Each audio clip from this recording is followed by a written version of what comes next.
Bonjour à tous.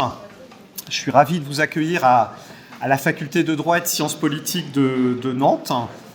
On va donc, au cours de cette journée, présenter les résultats de la recherche, du programme de recherche Orgazen.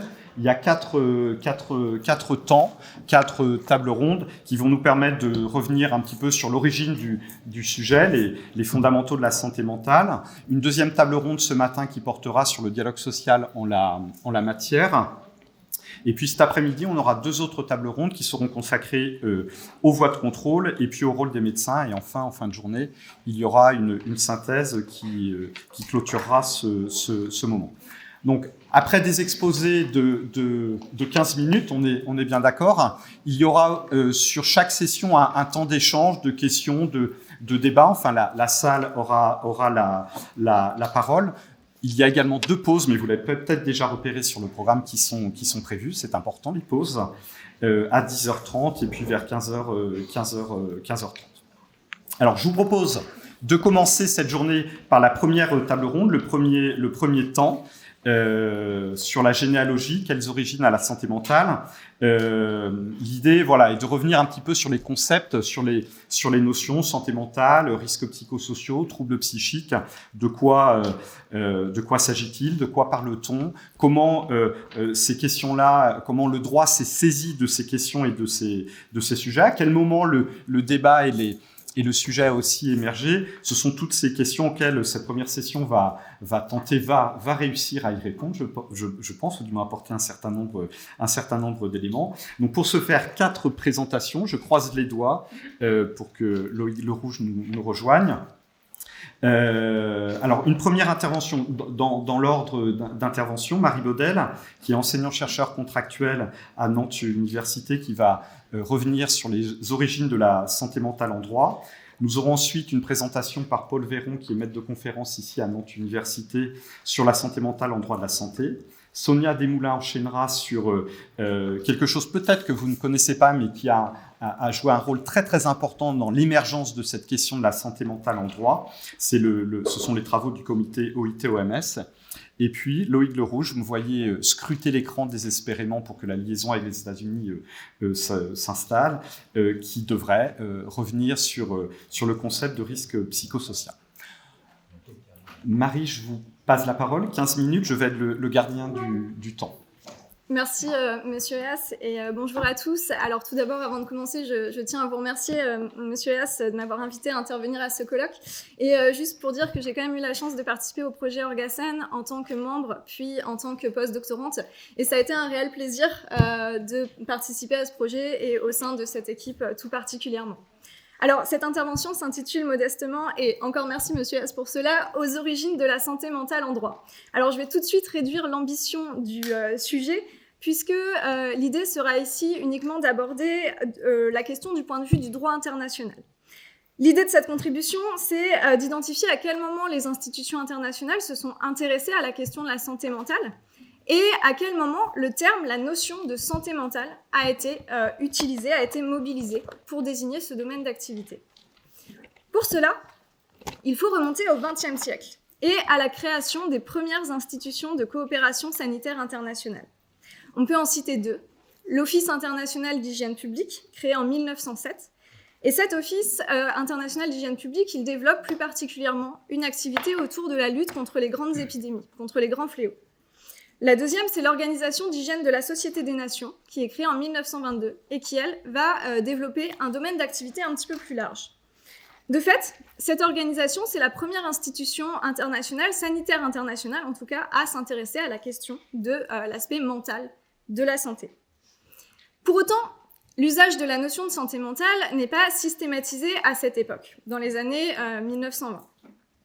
Les termes sont parfois employés, mais la notion coexiste avec d'autres notions, et en particulier celle d'hygiène mentale. Et d'ailleurs, c'est cette notion d'hygiène mentale qui va s'avérer prédominante pendant la première moitié du XXe siècle. Ce passage de l'hygiène mentale à la santé mentale n'est pas anecdotique, n'est pas juste intéressante sur un plan purement terminologique. Branche du courant hygiéniste, l'hygiène mentale implique de porter une attention au bien-être de la population dans son ensemble. Il ne s'agit donc pas uniquement d'avoir une action curative, de soigner les aliénés, les fous, les malades mentaux, mais d'agir préventivement. Le concept d'hygiène est donc déterminant dans l'introduction d'une dimension préventive à la question sanitaire. D'ailleurs, la Constitution de l'Organisation mondiale de la santé cite parmi les missions de l'Organisation mondiale celle de favoriser toutes les activités dans le domaine de l'hygiène mentale, notamment celles se rapportant à l'établissement de relations harmonieuses entre les hommes. Malgré cette mention de l'hygiène mentale dans la Constitution de l'OMS, l'expression va disparaître assez rapidement après la mise en place effective de l'Organisation mondiale de la santé en 1948. L'usage de la notion de santé mentale est alors, à partir de là, durablement privilégié. L'évolution de la terminologie employée de l'hygiène mentale à la santé mentale marque donc une évolution du paysage institutionnel international. Il s'agira donc d'appréhender tout d'abord l'apport de la notion d'hygiène mentale pendant la courte période au final où elle a présenté un intérêt pour la Société d'hygiène de la Société des Nations, soit à peu près de 1930 à 1939. Et il s'agira ensuite de voir que malgré l'abandon de la notion d'hygiène mentale après la création de l'OMS, la notion de santé mentale renforce et même accentue cette dimension positive ou préventive qui a été introduite par l'hygiène. Donc tout d'abord, quel est l'apport de cette notion d'hygiène mentale ? Comme je vous le disais tout à l'heure, l'Organisation d'hygiène de la Société des Nations est instaurée en 1922. Cependant, elle va mettre au moins une dizaine d'années à s'intéresser à la question de la santé mentale, de l'hygiène mentale. Dans un premier temps, son action est plutôt tournée vers des domaines qui se justifient sur un plan international, un peu à l'image de l'Office international d'hygiène publique, donc par exemple la lutte contre les épidémies, les fléaux transfrontières ou la question de la standardisation biologique. L'hygiène mentale, donc, à l'origine, n'est pas un domaine d'action de la Société d'hygiène, l'Organisation d'hygiène de la Société des Nations. Elle n'est pas un domaine d'action, au point qu'interrogé sur ce point par des représentants d'institutions nationales, le directeur de l'Organisation d'hygiène pouvait dire en 1931 que l'absence de travaux sur la question ne résultait pas particulièrement d'un manque d'intérêt, mais simplement que des tâches bien plus urgentes avaient été confiées à l'Organisation d'hygiène.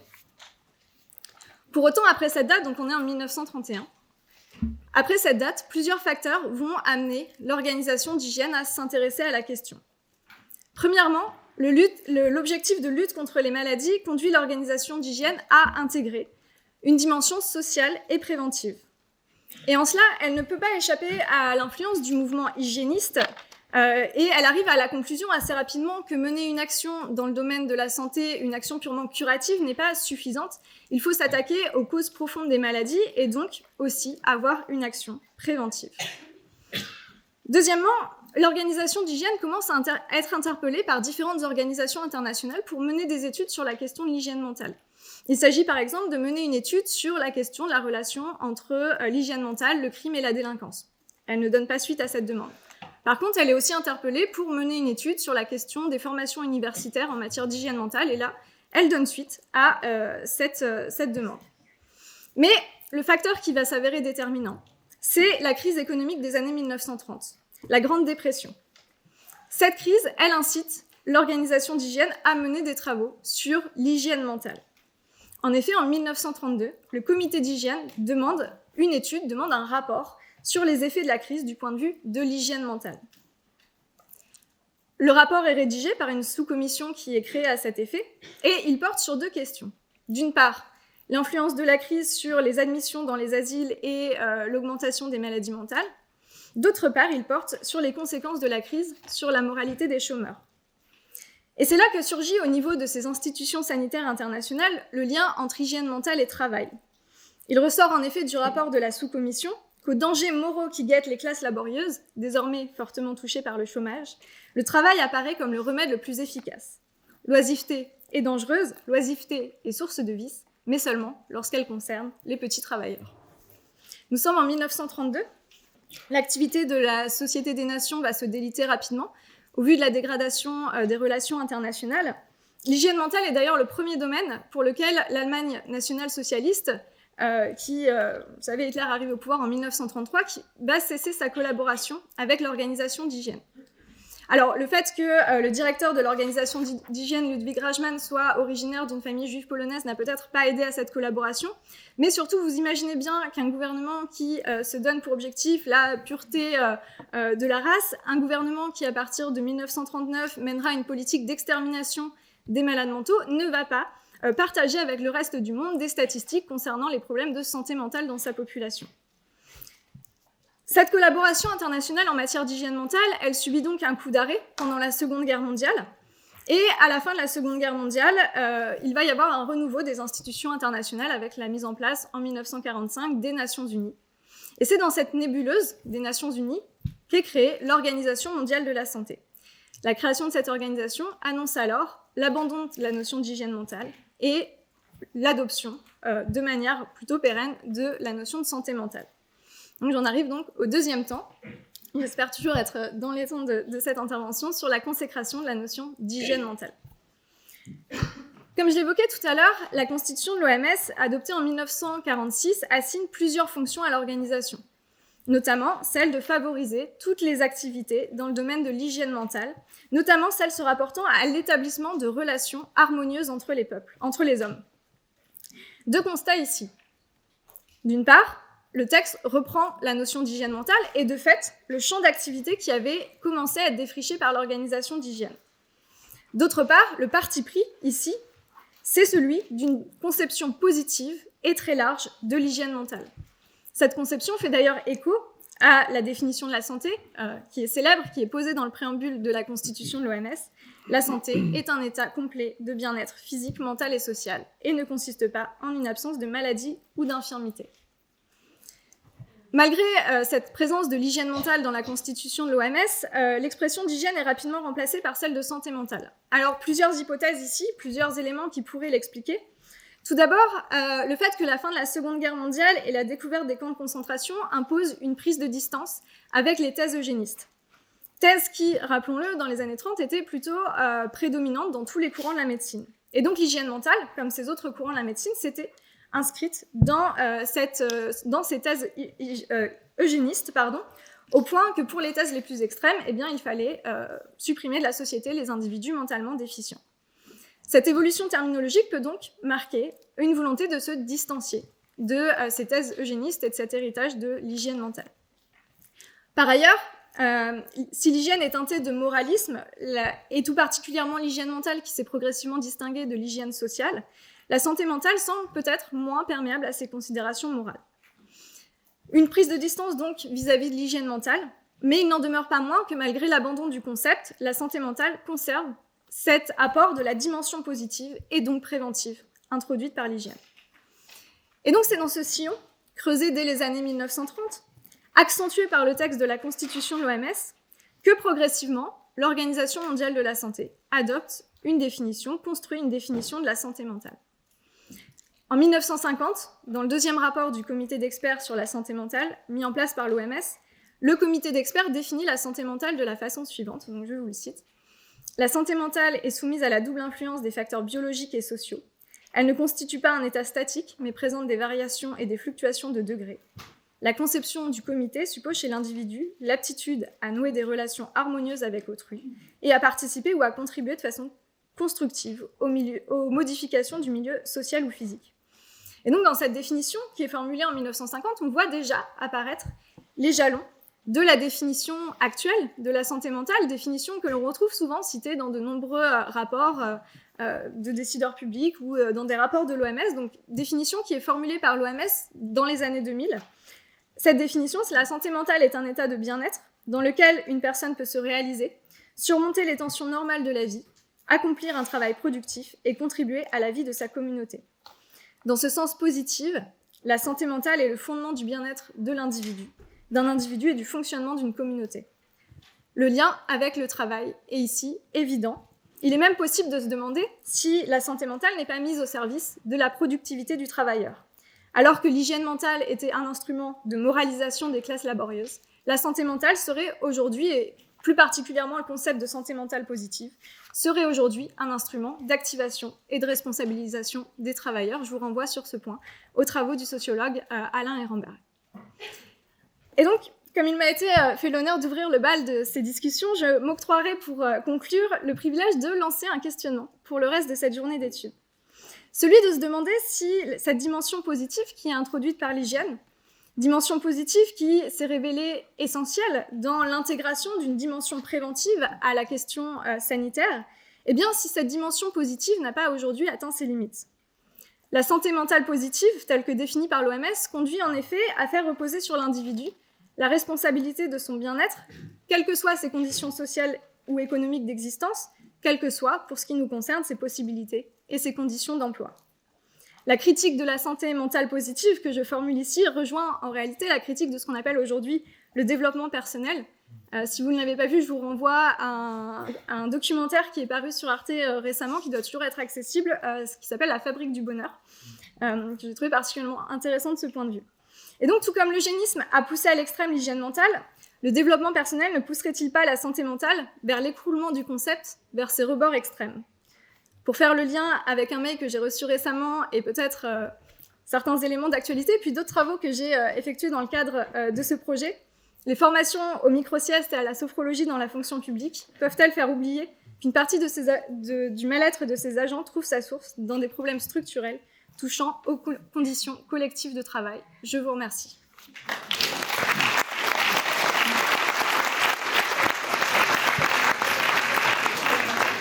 Merci Marie pour cette présentation. Merci Marie pour cette présentation et pour le respect du timing. C'est aussi un bon exemple pour les intervenants qui vont se succéder toute cette journée. Vous voyez qu'on peut respecter un exposé en 15 minutes. Je dis ça, je dis rien. Paul, c'est ton tour. Alors nous étions sur la dimension plutôt internationale. On va s'intéresser plus précisément à la question de la santé mentale en droit de la santé, en droit interne de la santé. Je te passe la parole. Merci beaucoup Franck, merci pour l'organisation de ce colloque et pour avoir mené cette équipe dans le cadre du projet Orgasen pendant 3 ans. Alors, je vais vous parler, moi, d'aspects plutôt de droit interne et de la manière dont ce concept de santé mentale a pu émerger en droit interne de la santé. Si l'on consulte un dictionnaire, et en particulier un dictionnaire spécialisé, dictionnaire critique des termes de psychiatrie et de santé mentale, publié en 2005, paru en 2005, eh bien, on peut dire que la santé mentale peut désigner tantôt une des branches de la santé publique, tantôt l'aptitude d'une personne à fonctionner psychiquement de façon harmonieuse et agréable et à faire face à des situations difficiles. Bon, on voit bien qu'en fait, selon les lieux, j'ai envie de dire, où on recherche une définition de la santé mentale, on va trouver une diversité de définitions. Bon, mais si on ouvre ce dictionnaire, on a déjà ces deux acceptions. Et on entrevoit ici la polysémie du terme de santé mentale qui peut relever de différentes dimensions. Elle peut tout d'abord renvoyer à un état, la bonne ou mauvaise santé psychique des individus, cette bonne santé pouvant d'ailleurs elle-même être définie selon différents critères. Elle peut encore viser un champ spécifique de l'action publique. En effet, la santé mentale est ainsi une composante de la santé publique. Enfin, on peut ajouter qu'elle peut aussi être un champ d'étude et d'analyse, un objet d'étude et d'analyse, comme c'est le cas pour nous aujourd'hui, dans le cadre de ce colloque. La santé mentale a en outre une dimension normative. Elle est certes un domaine d'intervention, un domaine d'action publique, mais elle est aussi un objectif, une visée de l'action publique et des différents acteurs qui y concourent, notamment les professionnels de santé. En d'autres termes, être en bonne santé mentale et ce vers quoi chacun devrait tendre. Relevons que l'expression santé mentale est apparue tardivement dans le Code de la santé publique. La santé mentale a d'abord été, Marie Baudel l'a souligné, un concept de droit international de la santé, sans doute sous l'influence anglo-saxonne, on pourrait y voir la traduction de l'expression anglaise mental health, avant de s'imposer plus récemment en droit interne. En effet, le droit interne de la santé a longtemps été centré sur la seule psychiatrie, et donc plutôt sur la maladie mentale que sur la santé mentale. La santé mentale étant un concept plus large que la seule maladie mentale. L'expression santé mentale était, il est vrai, déjà présente de manière ponctuelle dans certaines dispositions réglementaires avant la réforme dont je vais parler de 2016, qui fait vraiment entrer le concept de santé mentale dans le Code de la santé publique. En effet, on pouvait lire, sous certaines dispositions, certaines dispositions se référaient aux actes professionnels infirmiers dans le domaine de la santé mentale, par exemple. Bon. Une autre disposition se référait aux besoins de santé mentale des populations. Donc, certaines dispositions réglementaires un peu cachées. Toutefois, l'expression a été véritablement consacrée de manière significative par la loi santé, la loi Touraine, du 26 janvier 2016. Et le chapitre du Code consacré à la sectorisation psychiatrique a été ainsi réintitulé « Politique de santé mentale et organisation de la psychiatrie ». Politique de santé mentale et organisation de la psychiatrie. Alors cette intégration tardive pourrait étonner au premier abord, notamment parce que la santé mentale constitue de longue date un champ d'étude, un objet d'étude, un concept utilisé par les sciences humaines et sociales. Bon. Cette intégration tardive n'est cependant pas due au hasard, puisque la santé mentale du Code de la santé publique, c'est d'abord et avant tout la prise en charge médicale des malades mentaux, là où celle, par exemple, du Code du travail, je parle sous votre contrôle, mais se situerait davantage dans la prévention et le traitement des risques psychosociaux auxquels sont exposés les salariés. Donc ce ne sont pas tout à fait les mêmes dimensions de la santé mentale qui sont saisies par les différents codes. Bon. Alors, une législation relative à la prise en charge des malades psychiatriques existe de longue date, et elle existe au moins depuis le milieu du 19e siècle, la première moitié du 19e siècle. En témoigne la célèbre loi Esquirol, du 30 juin 1938, loi sur les aliénés. Cette loi crée les premiers hôpitaux psychiatriques et elle instaure les bases de l'actuel dispositif d'hospitalisation sous contrainte, qui a évolué, mais c'est en tout cas cette première loi qui est fondatrice en la matière. Les malades mentaux font alors l'objet d'un traitement médico-administratif distinct des autres populations marginales dans des institutions dédiées.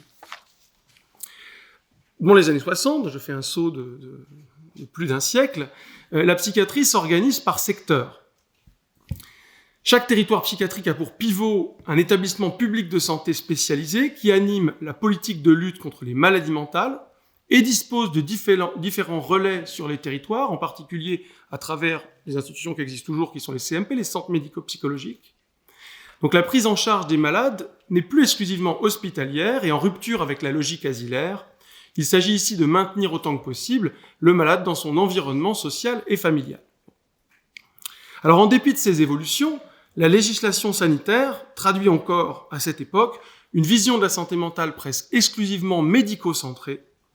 La santé mentale est l'apanage des psychiatres et concerne la prise en charge des malades mentaux.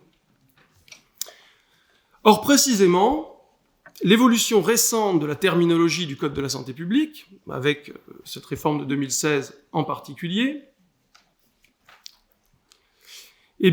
apparaît comme le marqueur d'un élargissement du champ d'intervention du droit concernant la santé psychique individuelle, au-delà de la maladie mentale stricto sensu. La santé mentale est ainsi devenue une préoccupation de santé publique, susceptible de concerner l'ensemble de la population. Le droit ne fait ici que suivre une évolution largement décrite par les sciences humaines et sociales. Marie Baudel a cité les travaux, notamment d'Alain Ehrenberg, sur effectivement le fait que la santé mentale, au fond, les problèmes de santé mentale, les questions de santé mentale finissent par concerner l'ensemble de la population et pas seulement, entre guillemets, les fous. La deuxième moitié du XXe siècle a en effet vu le champ d'intervention de la psychiatrie s'étendre progressivement du traitement de la folie à l'appréhension d'un ensemble plus large de désordres affectifs et comportementaux de personnes dites, entre guillemets, normales. Les thérapies pour les normaux. À côté des psychiatres, de nouvelles professions sont apparues, psychologues, psychothérapeutes, de même les différents référentiels de classification des maladies ou des troubles mentaux, à l'image du DSM, que vous connaissez peut-être, qui classifie les différentes affections psychiques, ou encore la classification internationale des maladies, ces référentiels se sont élargis et enrichis avec une approche parfois jugée même trop large des troubles psychiques. l'intérêt croissant pour la santé mentale opérerait même un changement de regard plus substantiel dès lors que celle-ci est conçue, Marie l'a précisé, positivement, comme un idéal à atteindre. Si l'on regarde du côté de la littérature grise, on constate qu'à partir du début des années 2000, en France, fleurissent un certain nombre de rapports qui traduisent cette évolution. Ainsi, le plan psychiatrie et santé mentale pour la période 2005-2008, élaboré par le ministère de la Santé, distingue trois dimensions, sinon c'est répétitif, de la santé mentale. Premièrement, les maladies psychiatriques, donc les cas les plus lourds. Deuxièmement, la détresse psychologique réactionnelle, qui correspond à des situations éprouvantes et aux difficultés existentielles. Et troisièmement, la santé mentale positive, qui regroupe l'épanouissement personnel et la capacité d'adaptation et d'intégration dans son environnement. On retrouve ici la définition proposée par l'OMS en droit international. Ce concept de santé mentale positive a été critiqué, notamment parce que définir la bonne santé mentale comme la capacité d'adaptation à l'environnement, et là je rejoins tes conclusions, ferait peser sur l'individu la responsabilité de son propre bien-être psychique sans questionner les aspects structurels, organisationnels et sociaux qui déterminent cet état de santé mentale psychique. Et notamment les aspects structurels, organisationnels, professionnels. Certains ont ainsi vu dans la santé mentale positive un concept caractéristique du système néolibéral avec ses injonctions latentes à l'adaptabilité, la flexibilité et la performance. Ainsi conçue largement, la santé mentale intègre une préoccupation pour un ensemble de phénomènes tels que l'augmentation des dépressions, l'anxiété, la consommation de toxiques ou de psychotropes, l'augmentation des tentatives de suicide, notamment dans la jeunesse. Elle implique aussi, par exemple, la prise en charge des victimes de maltraitance, de traumatismes, d'actes de délinquance, ainsi que l'accompagnement de certaines professions particulièrement exposées à des risques psychiques. La diversité des causes des différents troubles fait également l'objet d'un intérêt croissant. Les conditions de travail, l'environnement familial et social, la précarité et l'exclusion sont établis comme ayant un lien direct avec l'état de santé psychique des individus et de la population. En d'autres termes, la santé mentale devient l'affaire de tous, pour reprendre ici l'intitulé d'un rapport du Conseil d'orientation stratégique publié en 2009. La politique de santé mentale ne peut dès lors être dissociée de questions non seulement d'accès aux soins, mais aussi d'accès au travail, au logement, à la famille, aux loisirs, à l'insertion, voire à la sécurité. Et la loi de 2016 marque en partie, la loi Touraine marque en partie une évolution en ce sens, puisqu'elle reconnaît la diversité des acteurs concourant à ce qu'elle nomme la politique de santé mentale, et non plus seulement une politique de lutte contre les maladies mentales, comme c'était le cas auparavant. Cette politique de santé mentale comprend des actions de prévention, de diagnostic, de soins, de réadaptation, de réinsertion sociale, nous dit le Code de la santé publique. Elle est mise en œuvre par des acteurs diversifiés, intervenant dans ces domaines, notamment les établissements de santé évidemment autorisés en psychiatrie, qui constituent encore un pivot, mais aussi des médecins libéraux, des psychologues, et on ajoute l'ensemble des acteurs de la prévention, du logement, de l'hébergement et de l'insertion. Bon. On voit une place particulière dans la politique du logement qui fait son entrée dans le Code de la santé publique. Cette politique se décline à travers différents projets territoriaux de santé mentale qui prévoient un diagnostic de santé mentale, c'est nommé comme ça, sur chaque territoire, et des stratégies ou actions à mener. En droit de la santé, donc, pour conclure, le mouvement que l'on observe est bien celui d'un décloisonnement partiel, en tout cas, de la psychiatrie vers une santé mentale plus largement conçue, intégrant des problématiques à la fois médicales et sociales. Je vous remercie.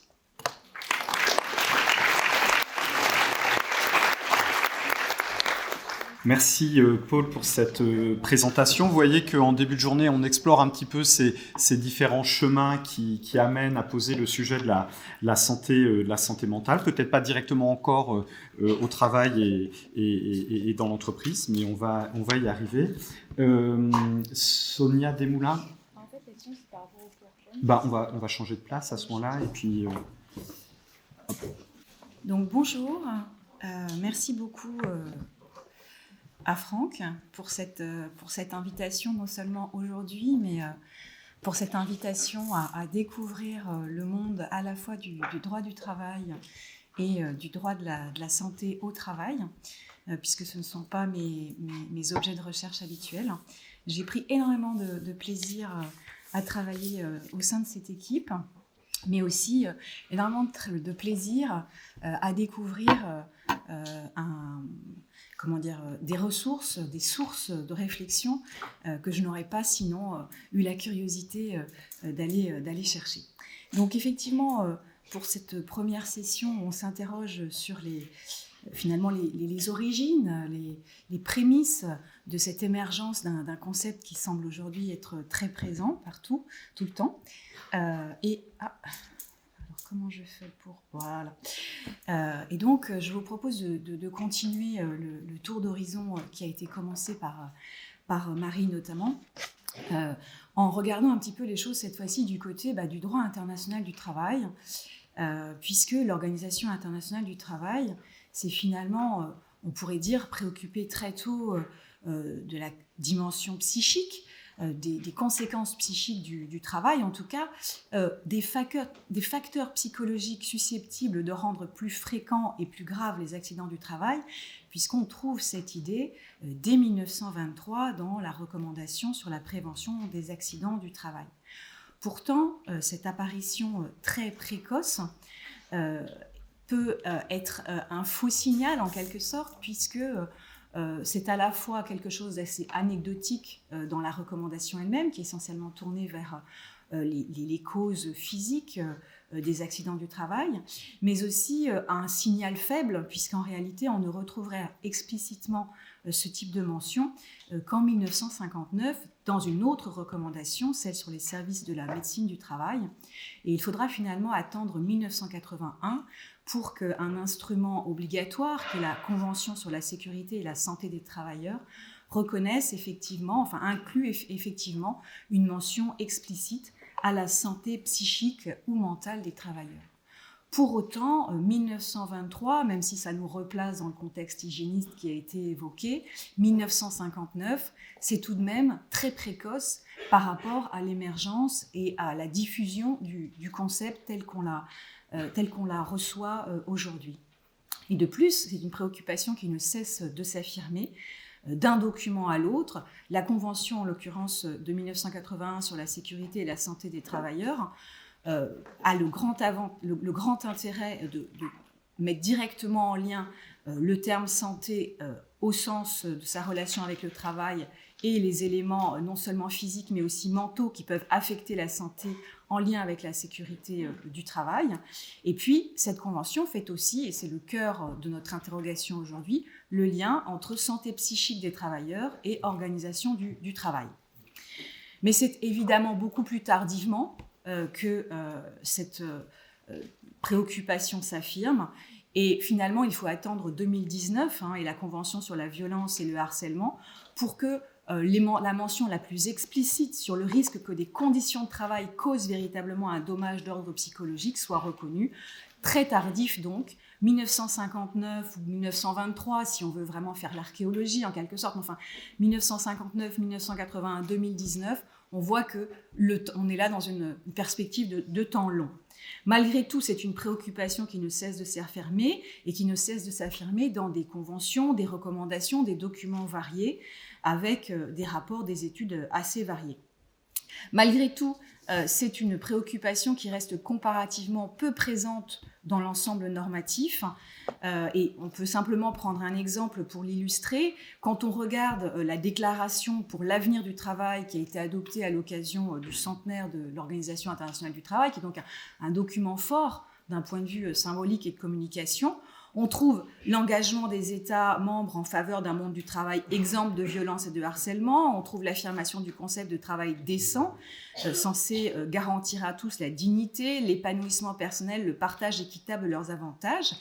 Néanmoins, la référence aux conséquences psychiques du travail et de l'organisation du travail reste en pointillé, reste implicite et ne figure absolument pas dans des objectifs prioritaires, contrairement par exemple à la lutte contre les inégalités, égalité de genre, égalité des chances, à l'appui à la formation ou à l'acquisition de compétences. Alors, on pourra dire qu'il s'agit là d'éléments susceptibles d'aider à lutter contre le mal-être. Oui, bien sûr, quand on a une conception large des problèmes, des problèmes psychiques au travail, on peut considérer que finalement tout mène à la problématique de la santé mentale au travail. Néanmoins, on voit bien que la question des conséquences psychiques de l'organisation du travail n'est pas directement encore pointée comme un élément prioritaire de la politique de l'OIT. De plus, ce sont des normes qui sont plutôt moins ratifiées par les États et un vocabulaire qui n'est pas stabilisé puisqu'on trouve des références selon les documents, soit aux éléments mentaux de la santé, soit aux capacités mentales, ce qui n'est pas la même chose, on le comprendra vite, soit au bien-être mental, soit à la santé psychologique, au stress, aux risques psychosociaux, etc.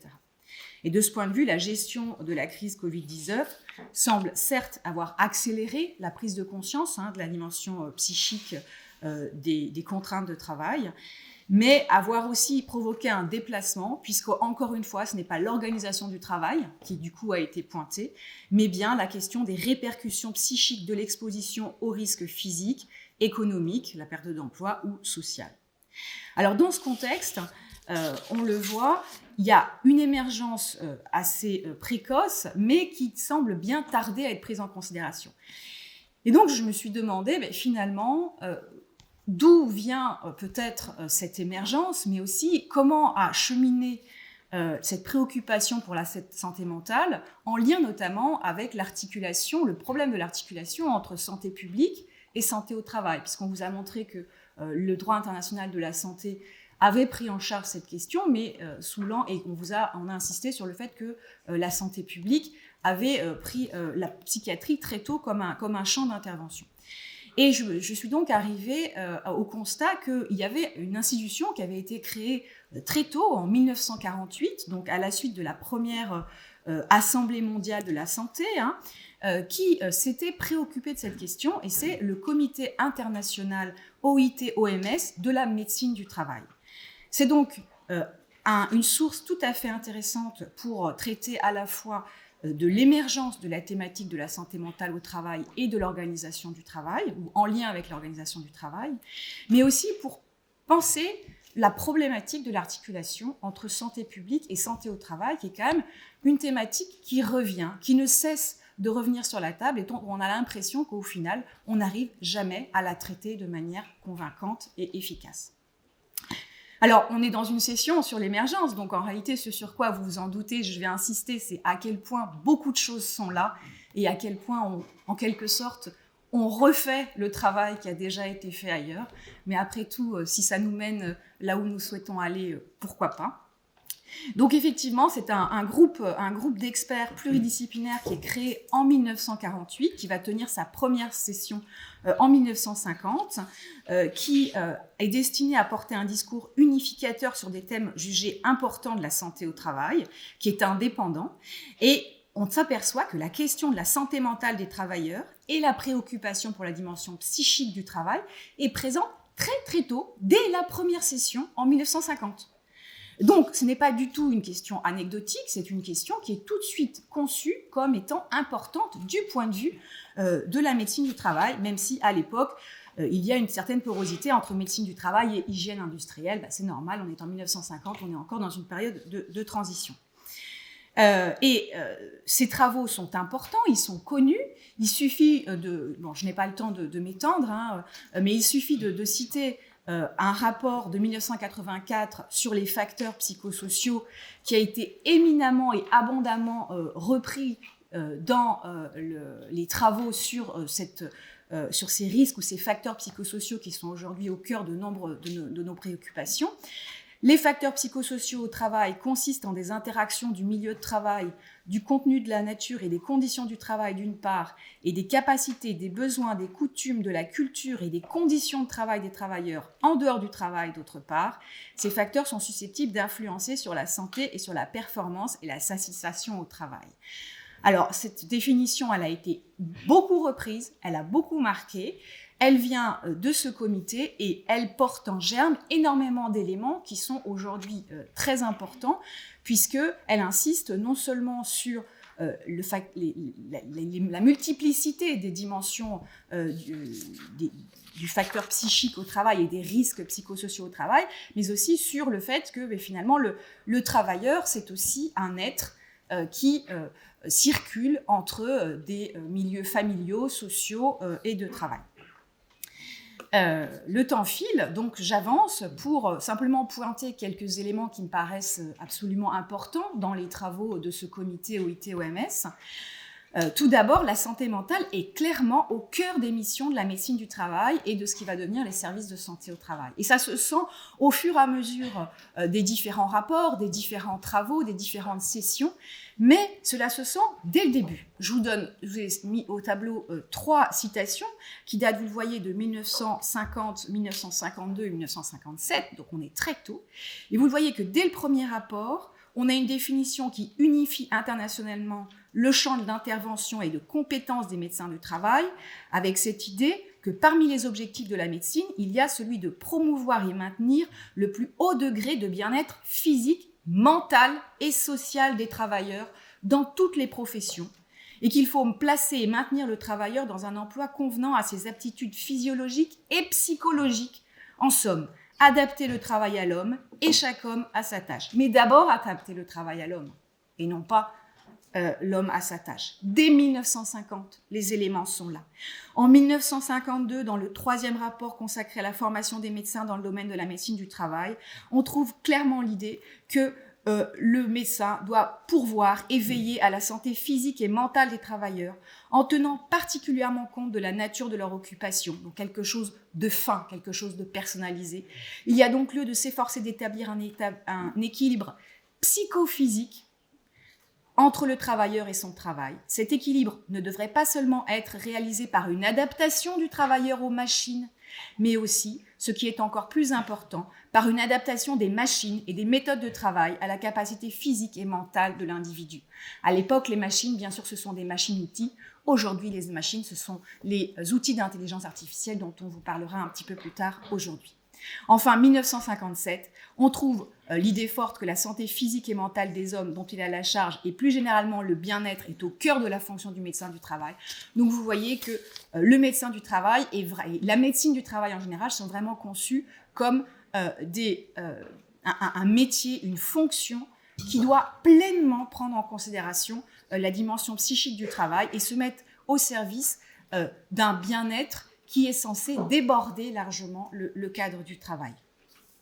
Ceci implique bien entendu que le médecin soit consulté sur des problèmes variés et qu'il soit à la fois destinataire d'informations et producteur de connaissances, à la fois au niveau individuel, par exemple dans le cadre de l'examen d'aptitude, mais aussi au niveau collectif, puisque le comité considère que le service de médecine devrait régulièrement être consulté par la direction avant l'emploi de nouvelles matières premières, de nouveaux procédés, de nouvelles transformations ou de transformations importantes sur le lieu du travail. C'est affirmé très très tôt. Cela vaudrait aujourd'hui, évidemment, pour toutes les modifications d'organisation et de recours à des techniques. Or, toutes ces préconisations sont formulées depuis les années 1950, ce qui donne la mesure du temps écoulé. Sur organisation du travail et souffrance psychique, une longue citation qui me semble parler d'elle-même. Certes, elle est colorée par l'époque, on est en 1952, on nous y parle du sentiment de fierté qu'éprouve l'artisan, qui est perdu. Néanmoins, je pense que chacun d'entre nous peut se retrouver dans cette citation. Effectivement, les troubles mentaux procèdent de causes très diverses, cela est déjà noté. Dans les sociétés industrialisées, la spécialisation peut être un facteur aggravant ou déterminant. L'extrême division du travail, la perte du sentiment de fierté sont des éléments importants, des facteurs possibles. Et l'attitude du personnel de maîtrise ou de la direction ou du manager, bien sûr, est ici très importante. Enfin, la meilleure méthode, nous dit le comité, pour donner la joie au travail. La joie au travail, la meilleure méthode n'est pas de créer des services psychiatriques, mais d'organiser le travail de telle manière qu'il n'aille pas à l'encontre des besoins psychologiques de l'homme. Donc je termine dans les 15 secondes qui me restent par dire que le travail du comité OIT-OMS me paraît être une source tout à fait intéressante sur laquelle nous devrions peut-être revenir davantage, en ce qu'elle permet d'affirmer très tôt les liens nécessaires entre santé au travail et santé publique, son existence même en tant que comité interorganisme OMS, donc Organisation mondiale de la santé et Organisation internationale du travail, mais aussi parce que l'enjeu de l'articulation des actions est la raison d'être et le cœur de ce qui va revenir au fur et à mesure des rapports. Donc vous voyez que quand on affirme dans une loi récente sur la santé au travail qu'il faut mieux articuler santé publique et santé au travail, on redécouvre encore une fois des choses qui sont dites et qui sont là depuis tellement longtemps. Saisir le travailleur comme un être intégré dans un environnement familial et social, bien entendu, tenir compte de l'organisation du travail, c'est aussi tenir compte de ce qui se passe avant, de ce qui se passe après, même si, bien entendu, ça peut poser un certain nombre de difficultés. Mais il y a aussi des éléments un petit peu plus difficiles à saisir, un petit peu plus nuancés, peut-être un petit peu plus ambivalents. Je pense notamment à la problématique qui a déjà été évoquée par Marie Baudel, la question du rôle de cette préoccupation pour la santé mentale. Est-ce que c'est véritablement produire du bien-être ou est-ce que c'est aussi agir sur la productivité? Eh bien, l'ambivalence qu'on trouve dans la définition de la santé à l'OMS, on la retrouve aussi dans la définition de la santé au travail qui est proposée par le comité, qui va ensuite être reprise par l'OIT. Effectivement, on peut s'interroger.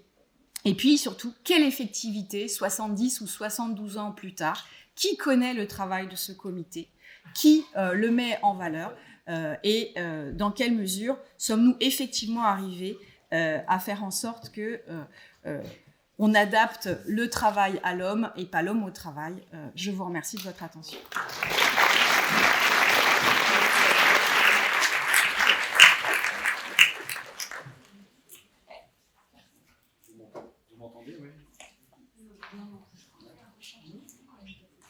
Allô ? Ouais, vous m'entendez ? Alors, nous devions avoir une présentation par Loïc Lerouge sur le concept de risque psychosocial. Bonjour à toutes et à tous. Merci beaucoup au professeur Franquéas pour son invitation et de nous avoir vraiment embarqués dans cette belle aventure qui donne lieu à ce colloque et un bel ouvrage. Alors le sujet qui m'est demandé aujourd'hui de traiter en 15 minutes est effectivement qu'est-ce qu'un risque psychosocial ? Au singulier donc, ce dont à vrai dire je n'ai pas l'habitude car j'emploie quasi systématiquement le terme au pluriel des risques psychosociaux pour désigner l'ensemble des risques qui les composent et qui sont pléthores. Un risque psychosocial est un risque psychosocial parmi d'autres. Et nous allons parler ici d'un risque qui est à l'interface de l'individu, le psycho, et de sa situation de travail, le social. Et cela met en jeu, bien sûr, ici, son intégrité physique et sa santé mentale, si l'on reprend les travaux de Tom Cox et de Amanda Griffiths. Ces deux auteurs complètent la définition en faisant référence aux aspects de l'organisation du travail et du management, du contexte social et environnemental, qui sont susceptibles de nuire au plan social, psychologique et physique. Et pour cette raison, on peut aussi retrouver le terme de risques organisationnels ou risques socio-organisationnels. Et le terme psychosocial vient du domaine de la psychologie et de la sociologie du travail, avant d'être adopté dans la pratique du droit du travail, notamment en France. Alors le terme est issu de recherches qui ont été menées juste après la Seconde Guerre mondiale au Tavistock Institute of Human Relations en Angleterre sur le développement industriel, la recherche organisationnelle et le développement humain. Et ces recherches avaient pour toile de fond l'industrialisation rapide de l'Europe occidentale après la guerre, menée sur les épaules des classes ouvrières de toute l'Europe. La croissance industrielle rapide a conduit à une tension croissante pour la santé, la sécurité et le bien-être des travailleurs. Et dans de nombreux cas, ces travailleurs étaient pourtant indûment traités en raison de longues heures de travail, de l'exposition excessive au risque des tâches monotones, etc. Et imposées au nom du progrès social et de la croissance économique, eh bien ces tâches étaient devenues insupportables. Alors, pour le juriste, quand on reprend le terme de risque psychosocial ou de risques psychosociaux au travail ici, eh bien c'est délicat à manier car il est empreint de subjectivité, sa représentation, ses contours diffèrent selon les acteurs concernés, les conceptions convoquées et parfois l'idéologie qui leur est associée soutiennent ou réfutent l'éclairage qu'il pose sur les effets de l'organisation du travail, sur la santé au travail. Des liens entre l'organisation du travail finalement et la santé au travail. Et le terme englobe beaucoup de choses et peut prêter à confusion. L'approche des risques psychosociaux au travail peut être large, restreinte, elle peut semer la confusion en amalgamant sous une même bannière des risques, des troubles, censés juridiquement renvoyer à des régimes différents.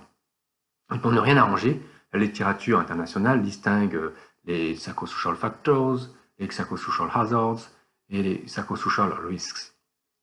Alors pour y voir plus clair, les psychosocial factors font référence aux aspects de l'organisation, de la conception, de la gestion du travail qui comprennent entre autres les exigences professionnelles, la disponibilité du soutien organisationnel, les récompenses et les relations interpersonnelles sur le lieu de travail. Et ces facteurs n'ont pas de connotation négative ou positive immédiate sur les conditions de travail. Toutefois, lorsqu'il est fait référence aux psychosocial hazards, il est sous-entendu que ces aspects de l'organisation et de la conception et de la gestion du travail puissent nuire à la santé et à la sécurité des travailleurs, mais aussi à la performance organisationnelle à travers des effets négatifs comme la hausse de l'absentéisme, la baisse de la productivité ou l'augmentation des erreurs humaines. Enfin, les psychosocial risks ont été définis comme le potentiel des psychosocial hazards à causer des dommages. Alors, la capacité qu'une organisation du travail à créer un environnement de travail psychosocial positif ou négatif dépend de l'efficacité avec laquelle elle gère les risques associés à ces différentes dimensions. Et face à cette cacophonie, et pour mieux percevoir le périmètre objectif et subjectif des risques psychosociaux, un dictionnaire, bien connu d'ailleurs, réunit de nombreux auteurs sur le sujet. Alors en France, en prenant la suite des considérations liées au harcèlement moral au travail et au stress au travail, les risques psychosociaux ont permis de porter atteinte sur la réalité des atteintes de la santé au travail, sur les liens entre santé physique et santé mentale au travail, sur la nécessité d'adopter une approche collective et pluri-interdisciplinaire de la prévention des risques pour la santé au travail. Cette évolution pousse également dans le sens d'une approche systémique et holistique des risques pour la santé au travail, afin de prendre en compte les atteintes à la santé dans tous les aspects liés au travail, pour reprendre l'article 5, paragraphe 1 de la directive 4 du 12 juin 1989. Alors la prise de conscience des risques psychosociaux au travail émerge au cours des années 2000 au fil de l'extension du concept de stress. Mais le terme de risques psychosociaux associés au travail se répand véritablement dans la littérature à partir de 2006. Et la référence à ce thème a aussi été devancée de manière différente par celui de la souffrance au travail, dont la conceptualisation a émergé dans les années 1980 à travers les travaux du professeur Christophe Dejour, qui démontre notamment que le travail, surtout quand il impose des procédures ou des contraintes étrangères à l'individu, est nécessairement source de souffrance, avec des efforts non naturels, une confrontation réelle qui résiste, une reconnaissance insuffisante de l'inventivité et des efforts, etc. Et face à cette souffrance, pour limiter les atteintes à la santé, les individus, et quand l'organisation du travail le permet, à travers des temps de coprésence, pas trop de turnover, pas de chasse au temps mort, et bien les équipes mettent en place des mécanismes de défense visant à atténuer l'angoisse et les tensions psychologiques qui impactent la santé. Et pour en revenir aux risques psychosociaux au travail, ils ne sont pas définis en droit français, contrairement à certains droits étrangers. Et à partir de 2007, à travers les travaux de droit comparé, j'y voyais une nouvelle catégorie de risques associés au phénomène de transformation du travail, lié à la densification, à la précarisation, aux nouvelles organisations d'entreprise et à l'introduction de nouvelles technologies. Ils sont aussi une catégorie de risques relatifs aux conditions de travail, regroupant le stress, le harcèlement, la dépression, la souffrance, l'épuisement professionnel, voire les discriminations et le suicide. Et nous trouvons aussi des définitions dans différents rapports commandés par le ministre du Travail et le Premier ministre. Et en 2008, Philippe Nias et Patrick Légeron voyaient dans leur rapport et dans les risques psychosociaux de nombreuses situations, stress, harcèlement moral, violence, souffrance, suicide, dépression, troubles musculo-squelettiques, etc. Enfin, selon le rapport livré en avril 2011 par le Collège d'expertise sur le suivi des risques psychosociaux, les risques psychosociaux se définissent comme les risques pour la santé mentale, physique et sociale, engendrés par les conditions d'emploi et les facteurs organisationnels et relationnels susceptibles d'interagir avec le fonctionnement mental. Cette définition est couramment reprise dans les travaux qui évoquent les risques psychosociaux au travail. Elle présente l'avantage de lier la définition des risques psychosociaux à 6 facteurs de risque pour interroger les travailleurs. Nous retrouvons l'intensité du travail et le temps de travail, les exigences émotionnelles, le manque d'autonomie, les rapports sociaux dégradés au travail, les conflits de valeurs, l'insécurité et la situation de travail.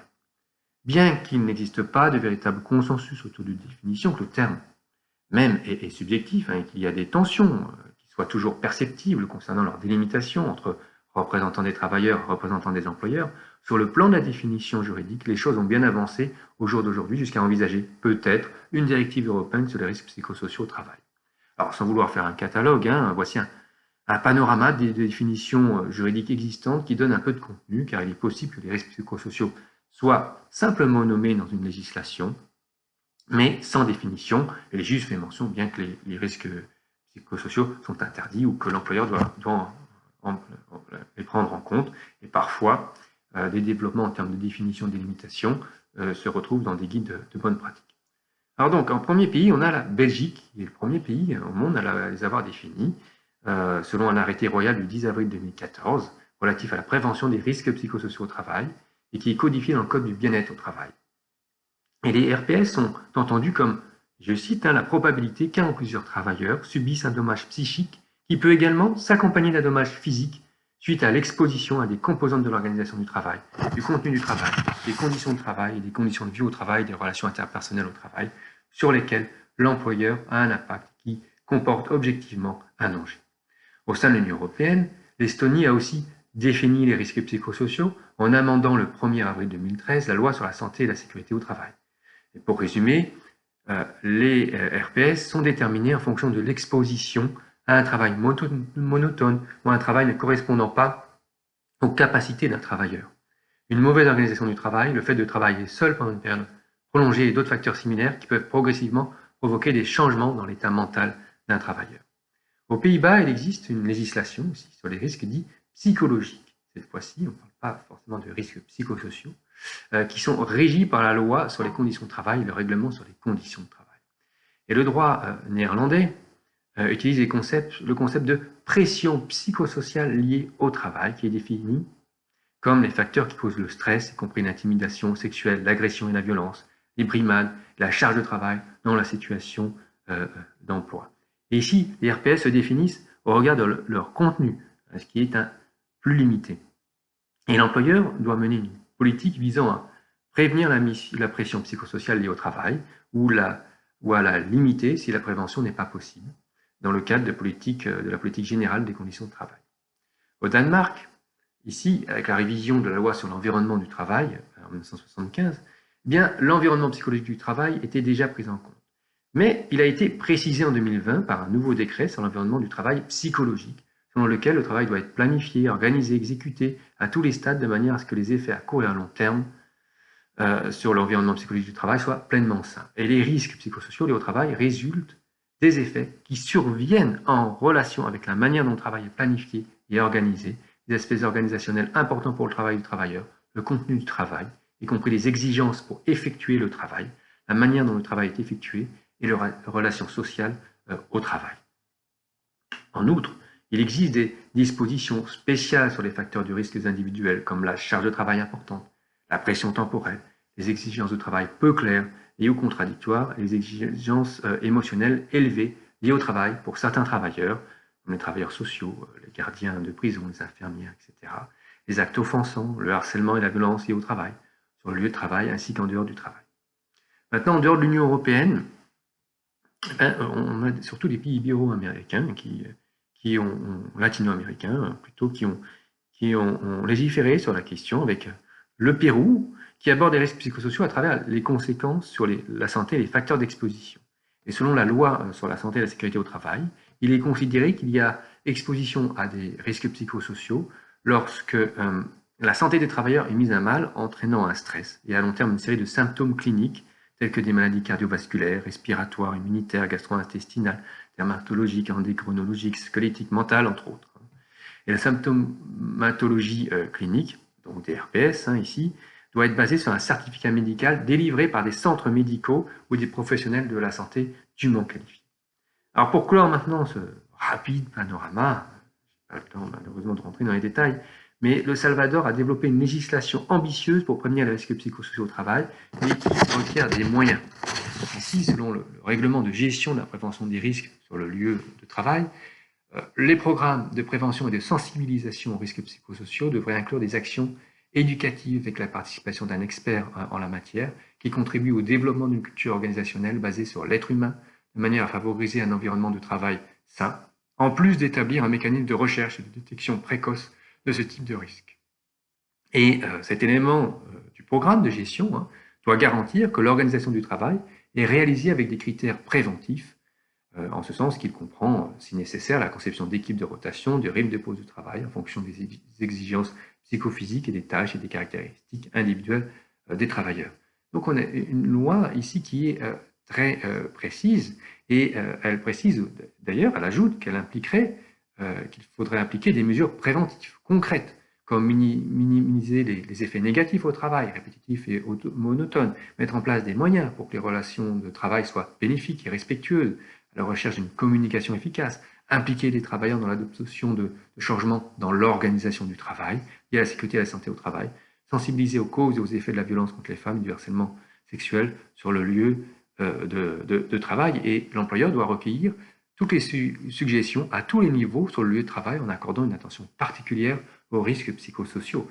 Et finalement, Salvador a choisi non pas la voie de guide de bonne pratique, mais vraiment de mettre en place des pistes pour améliorer la lutte contre les risques psychosociaux directement dans la loi. Et enfin, selon l'article 276, eh bien, l'employeur doit prendre des mesures pour prévenir, identifier, éliminer ou réduire les risques psychosociaux. Les travailleurs doivent respecter et se conformer à ces mesures, etc. etc. Donc je ne vais pas tout vous lire ici, parce que ce n'est pas l'objet, mais on a une législation très précise. Après, encore faut-il qu'elle soit effective. Alors en conclusion, parce que le temps passe, j'ai dépassé dans cet exposé la notion d'origine, mais il est bien question du lien entre organisation du travail et santé mentale, et comment il s'est forgé au sein de la définition des risques psychosociaux. Et remarquez qu'en quelques minutes, le terme d'organisation du travail est revenu 25 fois, et qu'il est présent dans toutes les définitions juridiques que j'ai pu évoquer. J'insiste sur ce fait, car le lien implique une approche collective et de la santé au travail. Le niveau organisationnel est un niveau collectif. Et ces niveaux collectifs s'opposent à considérer la santé, quand on dépend d'un milieu de travail, comme un sujet individuel ou personnel. Merci pour votre attention et au plaisir de vous retrouver la prochaine fois en face à face. Bonne continuation. Au revoir. Donc la parole est à la salle pour des questions, des interventions, des commentaires. Vous avez la parole, on peut prendre un quart d'heure, 20 minutes. S'il vous plaît, attendez le micro pour poser la question. Non ?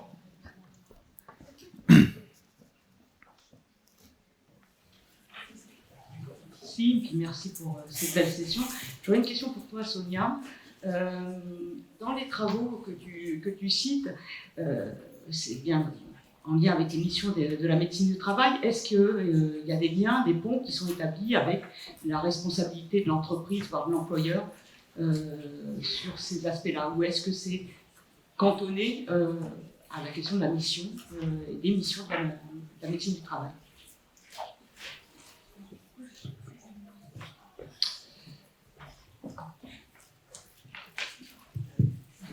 Alors, le comité travaille vraiment dans une perspective effectivement de santé au travail, d'amélioration des conditions de travail et de détermination des fonctions de la médecine du travail. Pas que, mais après ça se décline dans différents champs. Il y a des rapports sur le travail en agriculture, les mineurs, enfin des choses comme ça. Mais effectivement, il ne se positionne pas du tout sur des questions juridiques. Par contre, on peut tout à fait utiliser les préconisations qui sont faites pour en faire le support d'obligations renforcées. Et je pense notamment à tout ce qui concerne la transmission d'informations, le fait de devoir systématiquement non seulement informer le service de santé au travail, mais prendre conseil auprès du service de santé au travail, ne pas considérer que le service de santé au travail n'est actionnable que dans des situations de crise ou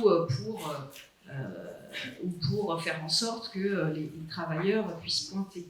Mais véritablement, considérer que chaque modification, un tant soit peu importante de l'organisation du travail, aura nécessairement des conséquences et que de ce point de vue, même si finalement elles sont minimes, il vaut mieux intégrer la problématique de la santé au travail et donc le service de santé au travail dans la boucle de la réflexion. Voilà. Et ça, je pense qu'on trouve dans les rapports de quoi nourrir cette suggestion qui, de mon point de vue de béotienne, me paraît tout à fait de bon sens.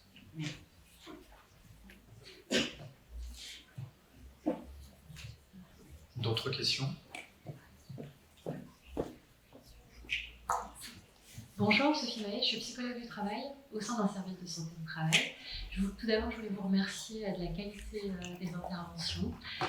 Peut-être quelques mots du lien que je peux faire avec mon quotidien de travail, ma formation aussi, et puis peut-être échanger aussi sur le questionnement qui a été lancé à la salle sur le questionnement du développement personnel, positif, et puis tout ce questionnement qu'on peut avoir sur la confusion que je peux voir au quotidien dans les entreprises entre la prévention des facteurs, alors nous on parle de facteurs de risque psychosociaux, même si on n'a pas le temps de développer le questionnement du est-ce que c'est une bonne définition, parce que associer risque avec psychosocial, parfois moi ça peut me gêner, parce qu'un individu, on est tous une sphère psycho et sociale, c'est l'essence même d'un individu. Donc parler de risque, c'est compliqué. Je pense que c'est une étape, comme vous l'évoquiez ce matin, sur le fait qu'on a du mal encore à questionner l'organisation du travail. Parce que nous, au quotidien, la pédagogie dans les entreprises, c'est bien de dire aux entreprises, il y a les effets et les causes. Et ça, c'est pas suffisamment théorisé à mon sens sur le fait que les marges de manœuvre qu'il peut y avoir, ça a été évoqué par le doyen ce matin, entre les causes et les marges de manœuvre qu'on peut avoir sur l'organisation du travail, et on voit bien les limites, et à un moment donné, s'il n'y a pas suffisamment de ressources au niveau organisationnel, eh bien, où est-ce que cette ressource se prend? Elle se puise dans les ressources individuelle des collectifs de travail. Et ce qui peut générer, moi je préfère le mot français, qui est épuisement professionnel, puisque dans burn-out, très souvent, c'est une définition un petit peu galvaudée, où tout le monde est en burn-out. Je ne veux pas qualifier le fait qu'il y a d'autres situations qui mettent en difficulté, mais l'épuisement professionnel recentre aussi la problématique du lien qu'il y a entre un individu et une organisation du travail.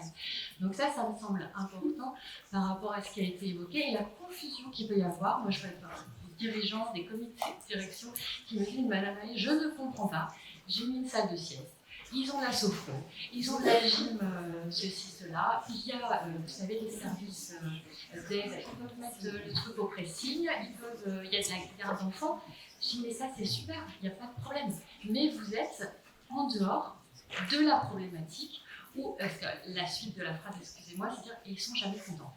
Donc la problématique des équipes et des collectifs de travail, c'est bien de questionner le travail. Et là aussi, on revient à une grosse problématique en ce moment que je vois depuis une quinzaine d'années dans le milieu professionnel, c'est qu'on parle de moins en moins du travail. On pourrait parler de la santé du travail aussi, c'est-à-dire de penser l'organisation du travail différemment. Et ce qui était très intéressant ce matin, et vous évoquiez en 1950, on parlait déjà, et c'était en lien avec le développement du courant de l'ergonomie, du courant français, sur on adapte bien le travail et pas l'homme au travail. Vous voyez, toutes ces problématiques restent encore théoriques et sur le terrain. Effectivement, c'est un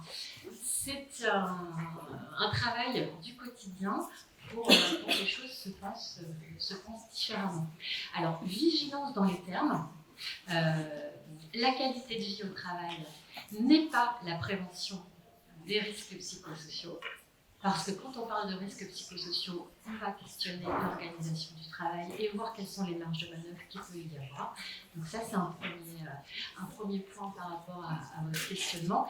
Et effectivement, ces développements positifs du bonheur et tout ça, pour moi, c'est une stratégie de défense, un peu, excusez-moi avec mes termes de psychologue, mais de déni, de ne pas penser, ça évite de penser les problématiques liées à l'organisation du travail. Bon, je m'arrête là.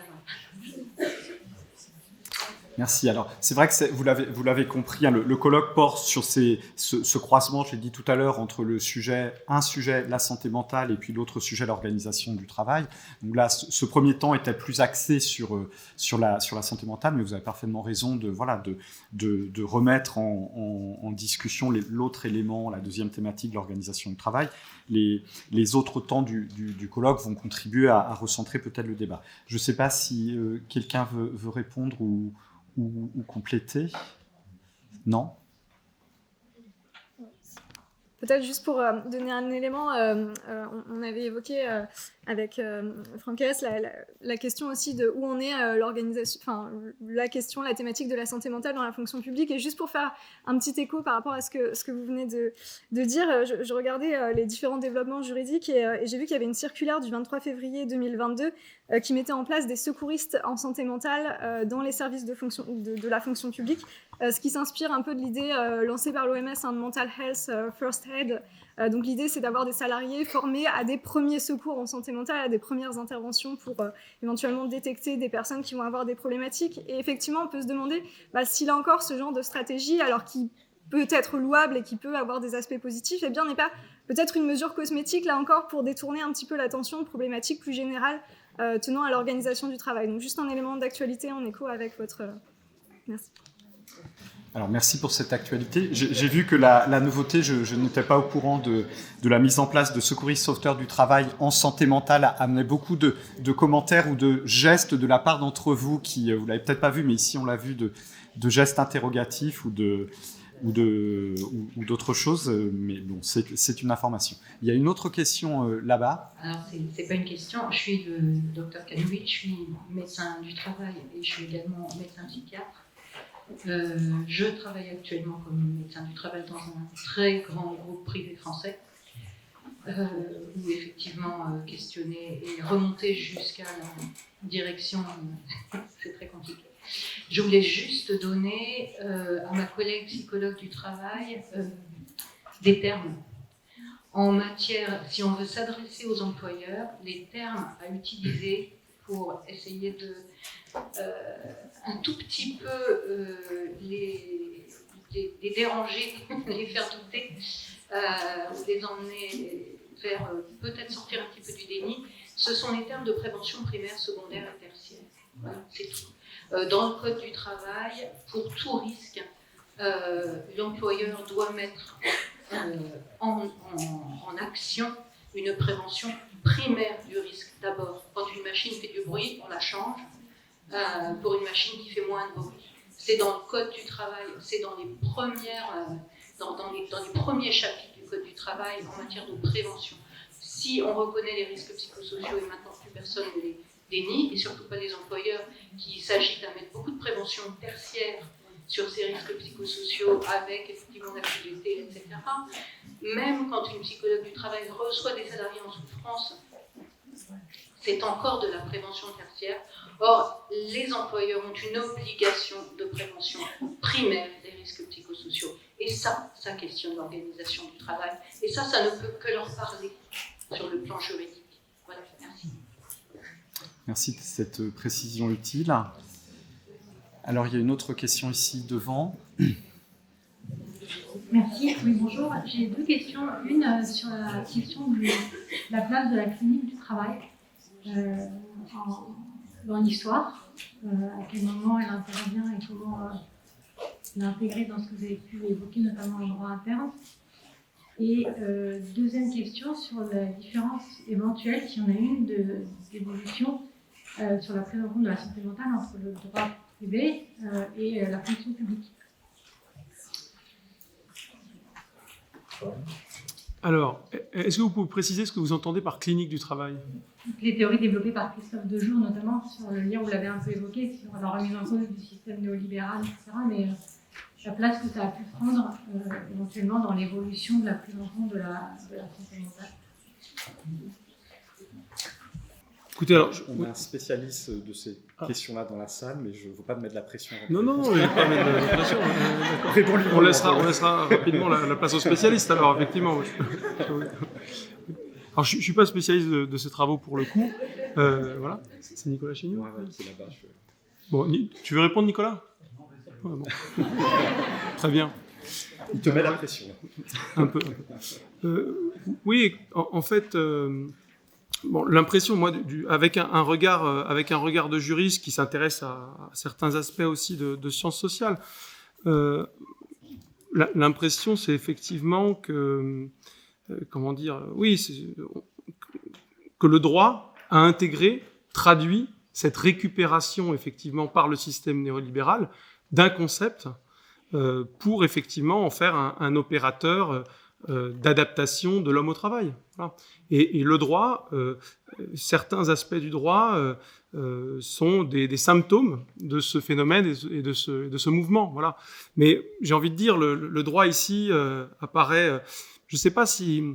Alors, à la fois est un symptôme de cette évolution sociale et en même temps, et cette évolution aussi idéologique, et en même temps l'accompagne aussi à bas bruit, on pourrait dire, hein, avec effectivement ce vocabulaire, en récupérant ce vocabulaire, en récupérant effectivement ces concepts. Voilà.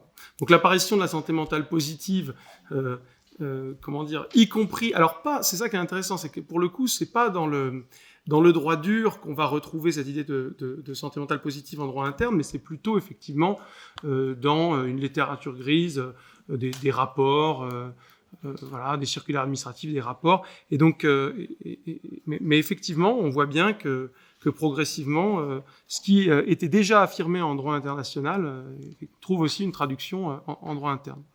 Sur la deuxième question, c'était la comparaison public-privé. Alors, toi, tu travailles plutôt sur la fonction publique. Tu veux revenir là-dessus ? Alors, sur la distinction droit public, droit privé, droit de la fonction publique, droit du travail, globalement, le droit de la fonction publique a fonctionné un petit peu comme un miroir du droit du travail et s'est adapté aux évolutions du droit du travail qu'il a également pris en compte donc, sur les questions tout particulièrement de santé mentale. L'employeur public est tenu à une obligation de sécurité qui intègre une obligation de prévention des risques psychosociaux, donc à l'instar de l'employeur privé. Et il y a eu quand même, alors c'est souligné dans le rapport Golac et Baudier qui fait un petit peu référence sur ces questions. Ce rapport estime pendant longtemps, il y a eu peut-être un impensé des problématiques de santé mentale au travail dans la fonction publique, parce que la fonction publique était considérée comme un cadre plutôt protecteur, où il y avait une sécurité d'emploi, il y avait un rythme de travail qui était peut-être moins soutenu. Donc là, cette distinction, cette conception de la fonction publique, elle est aussi largement en train de voler en éclats. Donc deuxième aspect, et puis effectivement un phénomène de rattrapage par rapport au droit du travail en droit de la fonction publique. Peut-être pour compléter ce que Marie Baudel vient de dire, vous pourrez aussi consulter dans l'ouvrage, c'est Marie qui s'est occupée de cet aspect des choses, vous trouverez dans l'ouvrage des éléments de comparaison de la jurisprudence du juge privé du travail et puis du juge administratif sur ces questions-là. Et on observe de façon, je vais le dire très très rapidement, mais de façon globale, une prise en compte beaucoup plus avancée des problématiques de santé mentale en lien avec les organisations du travail par le juge judiciaire et beaucoup plus de frilosité, on va dire, pour le dire très très rapidement, de la part du juge administratif qui, en dehors du concept de harcèlement moral, va être très frileux à appréhender ces questions d'organisation du travail dans leurs effets sur la santé mentale des salariés, pour une remarque générale. Si je peux juste compléter par rapport à ça, cette différence, elle s'explique aussi par une conception de la relation de travail qui est différente dans la fonction publique, où l'administration exerce une forme de puissance publique, y compris sur ses agents. Et donc, dans l'intérêt du service, peut prendre un certain nombre de mesures organisationnelles, quel que soit au final le rapport ou le sentiment de l'agent sur ces questions. Donc il y a un rapport qui est fondamentalement aussi différent de la relation de travail dans la fonction publique, ce qui explique peut-être le retrait du juge administratif sur un certain nombre de questions. Sur la clinique du travail, je ne sais pas, Nicolas, si tu veux rajouter quelque chose ou je n'ai pas bien entendu la question qui était posée, c'est pour ça que j'ai du mal à répondre. Alors, c'était l'impact sur l'évolution dans le regard historique, à quel moment ça intervient et quel impact, quelle interaction ça a. Voilà, quel rôle a joué cette prise en compte, ce cheminement de la clinique du travail, je le dis très très rapidement, sur le sujet qui nous intéresse aujourd'hui. Le micro peut-être, Nicolas, s'il te plaît. Brièvement, je ne sais pas trop comment répondre à cette question, mais Je dirais que la clinique du travail s'est développée dans les années 80 et la prise en compte par le droit a été tardive en fait. Vraiment dans les années 2002, avec les arrêts amiantes aussi, qui ont propulsé l'obligation de sécurité.